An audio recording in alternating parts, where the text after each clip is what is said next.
handle the truth. Usually, the algorithm loves controversy. It boosts hot takes. It rewards chaos. So, if a video like this isn't getting traction, maybe it's too controversial. Or maybe it says the things out loud that some people don't want said. Hi, I'm Marie-Lizette. I've been a complex litigation paralegal for over 30 years. If you're just now joining the conversation, we're talking about Louisiana versus Callais, a case the United States Supreme Court has already heard once and now plans to re-argue in its upcoming term, which begins in October 2025. This case is expected to be among the first to return to the docket when they reconvene. But this isn't routine. The fact that the court didn't rule and instead opted for a supplemental briefing, that suggests they're contemplating a potentially seismic reinterpretation, not just minor tweaks. The court is 6-3. Clarence Thomas wants this case heard. Trump has been pushing states to redraw voting maps. Texas senators literally fled the state to stop a quorum.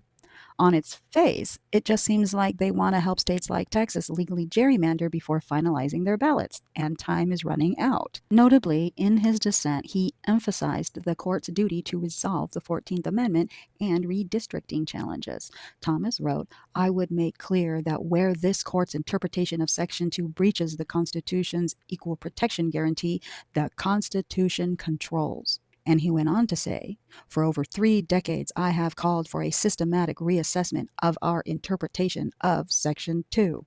When I first explained this case in a different video, I was just following the case law. I understood the redistricting part and how it could lead to a Republican supermajority for many years to come. But then that evening, I was lying awake at around 1 a.m., thinking about how I made some verbal flubs, accidentally saying Alabama when I meant Louisiana. And then I thought, oh no, I said the Voting Rights Act instead of specifically identifying Section 2.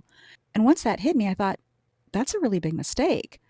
I might have to do a retraction or a correction of some sort. So I double checked. It affects the whole act, not just Section 2. And then the thought finally hit me.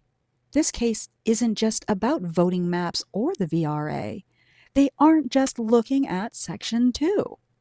They want to reinterpret the 14th Amendment. It's about how the Equal Protection Clause is interpreted. They want to narrow the scope of what equal protection means. If they do that, it won't just gut the Voting Rights Act. It guts everything that defines discrimination.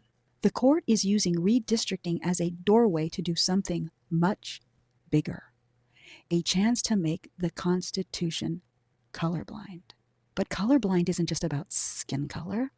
It's about individual identity. And if the government can't see individual identity, it can't protect individual identity. The key issue here is the 14th Amendment. The court is laser focused on the phrase, nor deny to any person within its jurisdiction the equal protection of the laws. That means the Constitution must truly be blind, completely and utterly blind. And if individuality cannot be seen, individuality cannot be protected. When I researched what the law would look like if SCOTUS agrees with what Clarence Thomas laid out in his June 2025 dissent, realization set in. Incredulity, denial, fear, panic. I didn't want to believe it. This cannot be real. Before I let this take over my plans, my platform, and honestly, my peace of mind, I tested it from every angle. I ran every possible model. I tried to disprove my own theory. I want to be wrong. Because if individuality cannot be seen, individuality cannot be protected. Not race, not gender, not disability, not religion, not socioeconomic status, not age, nothing. Once this ruling happens, it's done. I mean, that's SCOTUS's job, to interpret the Constitution and define what it means. And what falls short of that standard is unconstitutional. You can say I'm being dramatic. The court hasn't issued its ruling yet. This is all hypothetical. But if the Constitution says a law is unconstitutional, that law becomes unenforceable. That's not a theory. That's just how the law works. This is not hypothetical when you consider current events. This is all happening in real time. But every time I try to explain this, they say I'm the one who's tone deaf. And the more I explain, the more blind they seem to get.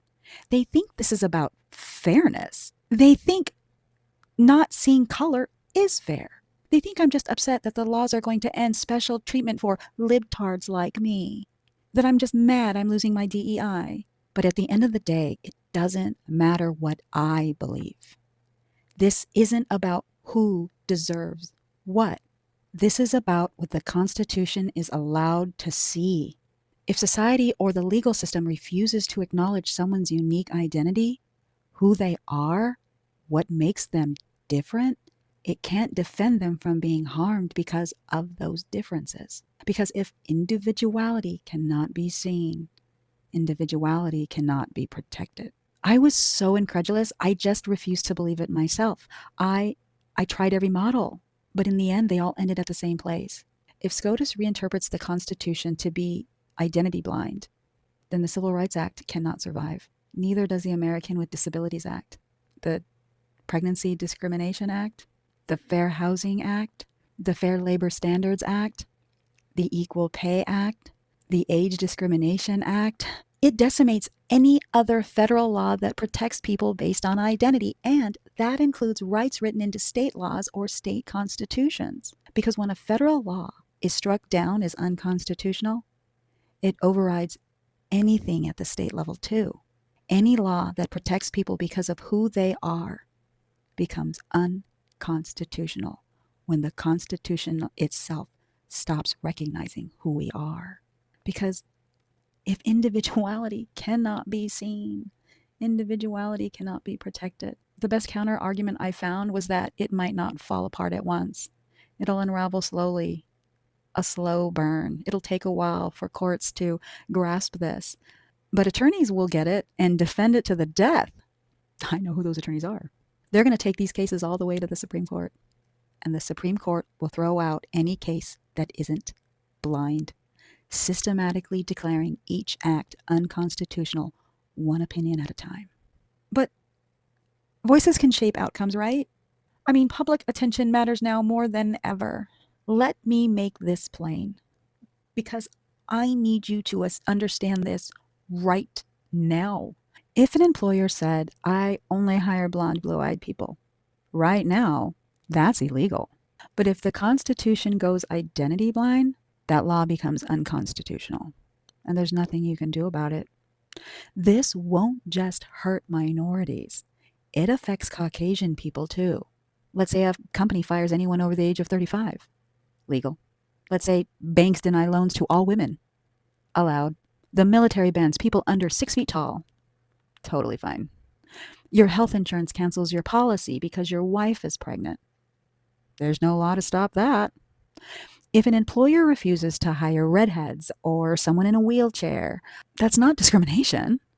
That's protected speech. Right now you're scoffing. You're saying, that won't happen. Okay, fine. Let's hope so. But if it does, what are you going to do about it? File a complaint under a law that no longer exists? Take it to court that no longer has jurisdiction? You understand, you won't have any legal standing. There won't be a cause of action, because if individuality cannot be seen, individuality cannot be protected. This one ruling could change everything. Yes, silence is how democracy dies. And I know so many of you have been screaming from the rooftops. We have had some of the largest protests in history in the past couple of months. But even with all that, we are watching democracy poisoned. I know, it's in its death throes.